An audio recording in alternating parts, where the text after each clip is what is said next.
బీపీకి sugar కి కీరా దోసను సాధారణంగా వాడుతుంటారు. కానీ నిజానికి కీరా దోసతో చాలా ఆరోగ్య ప్రయోజనాలు ఉన్నాయి. కీరా దోసలో 90% నీరే ఉంటుంది. దాంతో పాటు ఖనిజ లవణాలు కూడా చాలా ఎక్కువ. అందుకే ఒంట్లో నీటి శాతం తగ్గి డీహైడ్రేషన్ కు గురైనప్పుడు వాటిని తక్షణం భర్తీ చేయడానికి కీరా దోస ముక్కలు తినడం ఉత్తమమైన మార్గం.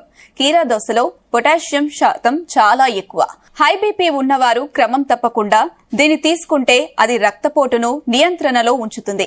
కీరా దోసలో పీచు శాతం చాలా ఎక్కువగా ఉండడం వల్ల అది దేహంలోకి చక్కెరను ఆలస్యంగా విడుదలయ్యేలా చేస్తుంది. కాబట్టి డయాబెటిస్ రోగులకు మేలు చేస్తుంది. కీరా దోసలో పీచు పదార్థాలు పుష్కలంగా ఉండటం వల్ల జీర్ణ వ్యవస్థను శుభ్రపరచడంతో పాటు జీర్ణ శక్తికి దోహదపడుతుంది.